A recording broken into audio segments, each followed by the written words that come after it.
नमस्कार। आज हम कक्षा 11th से आरोह भाग 1 से गद्य खंड से पाठ 5 गलता लोहा के अभ्यास प्रश्न उत्तर देखेंगे।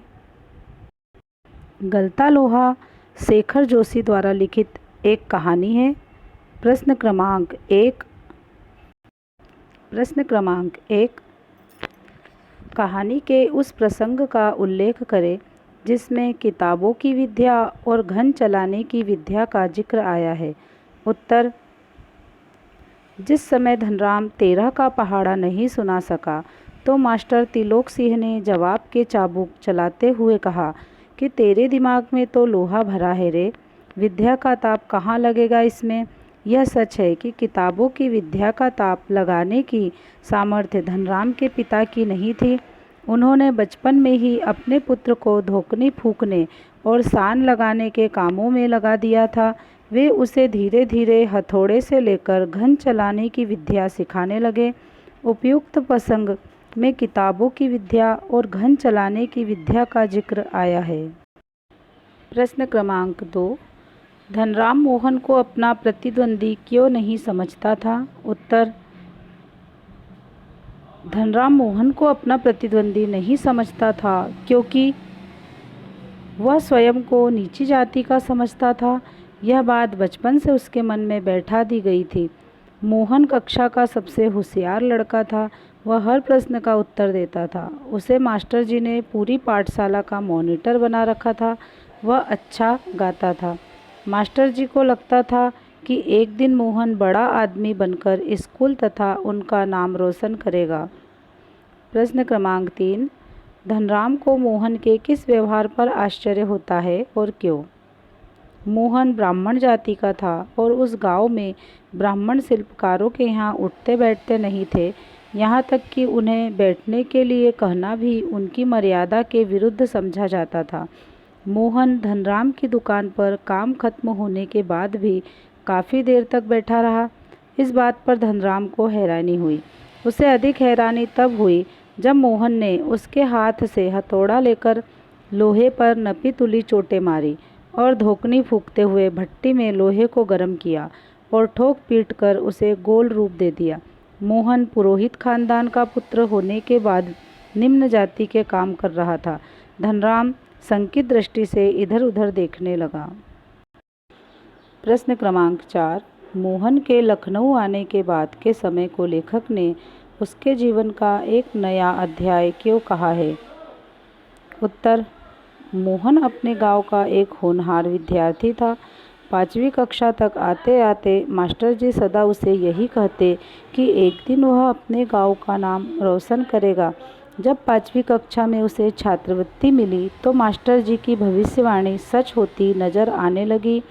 यही मोहन जब पढ़ने के लिए अपने रिश्तेदार रमेश के साथ लखनऊ पहुंचा तो उसने इस होनहार को घर का नौकर बना दिया। बाजार का काम करना, घरेलू कामकाज में हाथ बटाना, इस काम के बोझ ने गांव के मेधावी छात्र को शहर के स्कूल में अपनी जगह नहीं बनाने दी। इन्हीं स्थितियों के चलते लेखक ने मोहन के जीवन में आए इस परिवर्तन को जीवन का एक नया अध्याय कहा है। प्रश्न क्रमांक 5, मास्टर त्रिलोक सिंह ने किस कथन को लेखक ने जबान के चाबुक कहा है और क्यों। उत्तर, जब धनराम 13 का पहाड़ा नहीं सुना सका तो मास्टर त्रिलोक सिंह ने व्यंग वचन कहे, तेरे दिमाग में तो लोहा भरा है रे, विद्या का ताप कहाँ लगेगा इसमें। लेखक ने इस व्यंग वचनों को जबान के चाबुक कहा है। चमड़े की चाबुक शरीर पर चोट करती है परंतु जबान की चाबुक मन पर चोट करती है। यह चोट कभी ठीक नहीं होती। इस चोट के कारण धनराम आगे नहीं पढ़ पाया और वह पढ़ाई छोड़कर पुश्तैनी काम में लग गया। प्रश्न क्रमांक 6, बिरादरी का यही सहारा होता है। किसने किससे कहा, किस प्रसंग में कहा, किस आशय से कहा, क्या कहानी में यह आशय स्पष्ट हुआ।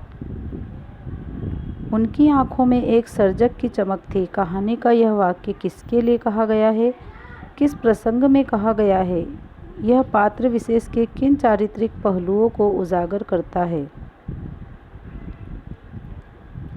उत्तर 1 का क। यह कथन मोहन के पिता वंशीधर ने अपने एक संपन्न रिश्तेदार रमेश से कहा। ख। वंशीधर ने मोहन की पढ़ाई के विषय में चिंता की तो रमेश ने उसे अपने पास रखने की बात कही। उसने कहा कि मोहन को उसके साथ लखनऊ भेज दीजिए। घर में जहाँ 4 प्राणी हैं वहाँ एक और बढ़ जाएगा और शहर में रहकर मोहन अच्छी तरह पढ़ाई भी कर सकेगा। ग। यह कथन रमेश के प्रति कृतज्ञता व्यक्त करने के लिए कहा गया। बिरादरी के लोग ही एक दूसरे की मदद करते हैं। घ। कहानी में यह आशय स्पष्ट नहीं हुआ। रमेश ने अपने वायदे को पूरा नहीं किया तथा मोहन को घरेलू नौकर बना दिया। उसके परिवार ने उसका शोषण किया तथा प्रतिभाशाली छात्र का भविष्य चौपट कर दिया। अंत में उसे बेरोजगार कर घर भेज दिया गया। दूसरा क। यह वाक्य मोहन के लिए कहा गया। जिस समय मोहन धनराम के ऑफर पर आकर बैठता है और अपना हंसुआ ठीक हो जाने पर भी बैठा रहता है, उस समय धनराम एक लोहे की छड़ को गर्म करके उसका गोल घेरा बनाने का प्रयास कर रहा है, पर निहाई पर ठीक घात में सिरा न फंसने के कारण लोहा उचित ढंग से मुड़ नहीं पा रहा था। यह देखकर मोहन उठा और हथौड़े से नपी तुली चोट मारकर उसे सुघड़ गोले का रूप दे दिया। अपने सधे हुए अभ्यस्त हाथों का कमाल दिखाकर उसने सर्जक की चमकती आंखों से धनराम की ओर देखा था। ग। यह कार्य कहानी का प्रमुख पात्र मोहन करता है, जो एक ब्राह्मण का पुत्र है। वह अपने बाल सखा धनराम को अपनी सुघड़ता का परिचय देता है, अपनी कुशलता दिखाता है। मोहन का व्यक्तित्व जातिगत आधार पर निर्मित नहीं, वरन मेहनतकश और सच्चे भाईचारे की प्रस्तावना करता प्रतीत होता है। मानो मेहनत करने वालों का संप्रदाय जाति से ऊपर उठकर मोहन के व्यक्तित्व के रूप में समाज का मार्गदर्शन कर रहा हो। पाठ के आसपास। प्रश्न क्रमांक 1। गांव और शहर दोनों जगह पर चलने वाले मोहन के जीवन संघर्ष में क्या फ़र्क है, चर्चा करें और लिखें। उत्तर। मोहन को गांव और शहर दोनों जगह संघर्ष करना पड़ा। गांव में उसे परिस्थितिजन्य संघर्ष करना पड़ा। वह प्रतिभाशाली था, स्कूल में उसका सम्मान सबसे ज़्यादा था, परंतु उसे 4 मील दूर स्कूल जाना पड़ता था। उसे नदी भी पार करनी पड़ती थी। बाढ़ की स्थिति में उसे दूसरे गांव में यजमान के घर रहना पड़ता था। घर में आर्थिक तंगी थी। शहर में वह घरेलू नौकर का कार्य करता था। साधारण स्कूल के लिए भी उसे पढ़ने का समय नहीं दिया जाता था। वह पिछड़ता गया। अंत में उसे बेरोजगार बनाकर छोड़ दिया गया। प्रश्न क्रमांक 2। एक अध्यापक के रूप में त्रिलोक सिंह का व्यक्तित्व आपको कैसा लगता है? अपनी समझ में उसकी खूबियों और खामियों पर विचार करें। उत्तर। मास्टर त्रिलोक सिंह एक सामान्य ग्रामीण अध्यापक थे। उनका व्यक्तित्व गांव के परिवेश के लिए बिल्कुल सही था। खूबियाँ। ग्रामीण क्षेत्रों में अध्यापन कार्य करने के लिए कोई तैयार ही नहीं होता, पर वे पूरी लगन से विद्यार्थियों को पढ़ाते थे। किसी और के सहयोग के बिना वे अकेले ही पूरी पाठशाला चलाते थे। वे ज्ञानी और समझदार थे। खामियाँ। अपने विद्यार्थियों के प्रति मारपीट का व्यवहार करते और मोहन से भी करवाते थे।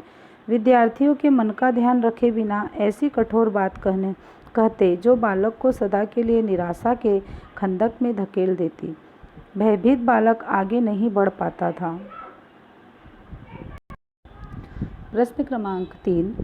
गलता लोहा कहानी का अंत एक खास तरीके से होता है। क्या इस कहानी का कोई अन्य अंत हो सकता है? चर्चा करें। उत्तर। कहानी के अंत से स्पष्ट नहीं होता कि मोहन ने लोहार का काम स्थायी तौर पर किया या नहीं। कहानी का अन्य तरीके से भी अंत हो सकता था। क। शहर से लौटकर हाथ का काम करना। ख। मोहन को बेरोजगार देखकर धनराम का व्यंग वचन कहना। ग। मोहन के माता पिता द्वारा रमेश से झगड़ा करना आदि।